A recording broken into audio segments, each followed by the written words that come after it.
How millionaires will help the homeless. Actually, millionaires were given the task of solving the homelessness in Los Angeles. On November 8, 2022, 58% of the voters in Los Angeles approved Measure ULA to increase the transfer tax fees for the sale of properties of $5 million or more. Measure ULA is also known as the Homelessness and Housing Solution Tax. How much does this measure plan to raise? Well, beginning April 1st, 2023, Measure ULA will increase transfer taxes on all properties sold, residential and commercial, over $5 million or more. There will be a 4% increase on all properties ranging from $5 million to $999.99, and a 5.5% increase on properties sold for over $10 million or more.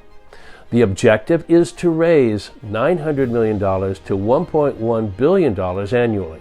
How's this going to help the homeless situation? Monies raised are meant to subsidize housing development, housing acquisition and rehabilitation, rent assistance, and other housing and homelessness related purposes. Are all cities in Los Angeles County included in this new tax? No. Presently incorporated cities in Los Angeles County are exempt from this measure, such as Baldwin Hills, Beverly Hills, Burbank, Culver City, Glendale, Hidden Hills, Inglewood, Malibu, Pasadena, Santa Monica, and West Hollywood, to name a few.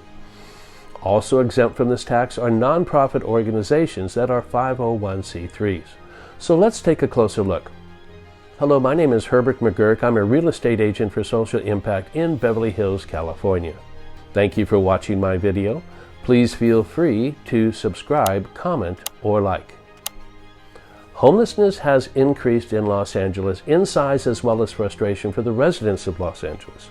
58% of the voters approved this measure, while 42% of the voters opposed this measure, which is a strong opposition when only 5.3% of all sales of residential and commercial properties will be affected by Measure ULA.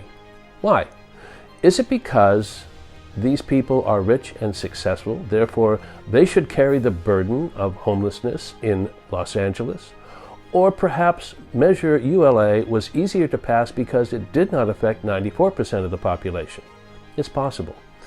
People have many reasons for being homeless, which range from mental illness, drug addiction, but primarily the lack of affordable housing. There has been 60% increase in homelessness in 2015 to 2020, while rent prices had jumped 25% 2018 to 2022. As of this recording, the median price in Los Angeles is $905,000, which require a household income of $181,000. When home prices are too expensive, rents rapidly increase. According to the Randall Lewis Housing Initiative for UCLA Lewis Center for Regional Policy Studies, there's been an underproduction of affordable housing, which demands subsidies for housing vouchers. Housing vouchers are limited and have a long wait list. When a new affordable housing comes available, there are an incredible level of demand, and the applications are chosen by lottery. Unfortunately, the city lacks the permanent and robust solutions to address this issue. What happened to Measure HHH, which passed in 2016? This was a $1.2 billion bond measure that allowed for the construction of 8,000 to 10,000 units for the homeless or for those in danger of becoming homeless. The city is on track for constructing 10,000 units by 2026. These funds have been committed and there are no new sources of funding. Measure ULA estimated to raise annually $1.1 billion and build 26,000 units in 10 years. The difference is Measure HHH has released $1.1 billion over a period of 10 years, where Measure ULA will release $1.1 billion annually, and have proposed to build more than double the number of units in 10 years. So let's take a closer look at Measure ULA and its fundraising efforts. If you are selling your property for $5 million, you will pay an extra 4% on your transfer tax, which is $200,000. If you sell your property for $999,999, you will save $200,000. If you sell your property for $10 million, you will pay an extra 5.5% on the transfer taxes, which is $550,000. If you sell your property for $999,999, then you will save $150,000, since you will only be paying 4%. It appears a dollar can save you a lot of money.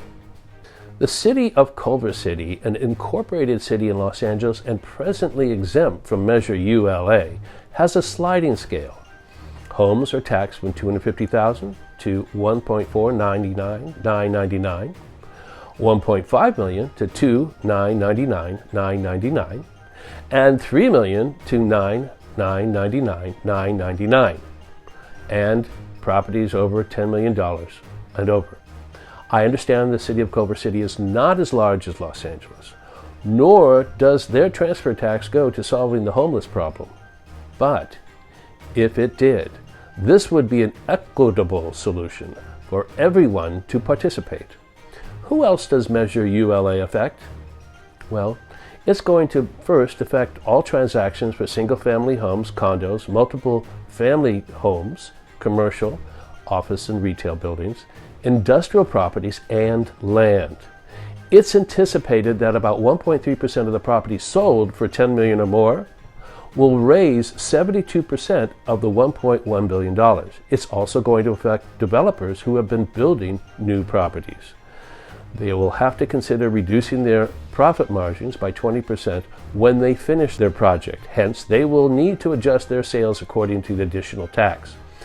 It's going to affect people buying properties because the owners may want to negotiate the price of the property based upon the increased transfer taxes. Or if a person purchases a property for $4.5 million, so once the property appreciates to $5 million, the new owner will have a huge increase in their taxes when they sell. The Randall Lewis Housing Initiative sees no evidence that rents will be impacted for commercial or residential tenants, since the tax is passed on to the seller and rents are determined by the market values. Of course, there's no evidence yet since the measure is not in effect. It may increase the prices for properties and have an influence on rents by the new owners since they may be paying a higher price. How does Measure ULA distribute the money?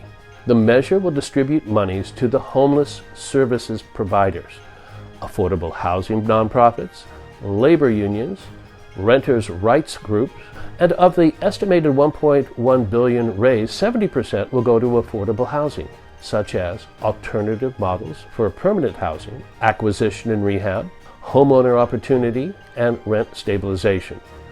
30% will go to rent-burdened seniors, eviction defense, emergency assistance for tenants at risk, and tenant harassment and outreach.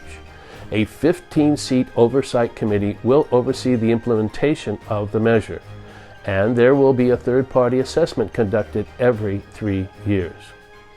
Any lawsuits? Well, that's a good question.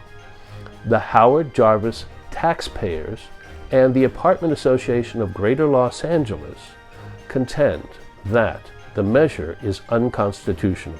Prop 13 states a city or county cannot designate a real estate transfer tax for special purposes. Generally, any tax increase requires a 2/3 vote of voters. The argument for the measure is this is a citizens' initiative, therefore only needs a simple majority.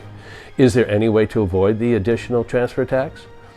Well, there are a few strategies, such as splitting up properties into smaller parcels with different ownership entities. You can sell the property as tenant in common ownership and have a few different owners. You can remap your apartment building and sell them as condos. I think it's going to take a little time before we know the effect of Measure ULA after it goes into effect April 1st, 2023. It is a bold response to the homeless crisis in our city. It's going to be interesting to see how this measure impacts property prices, rents, businesses, and the homeless issue. My name is Herbert McGurk. I'm a real estate agent for social impact. I give 10% of my commission to a charity of your choice in your name with every transaction we complete. Thank you for watching my video. Please feel free to contact me with any questions or comments, And please share, subscribe, or like, and I'll see you on my next video.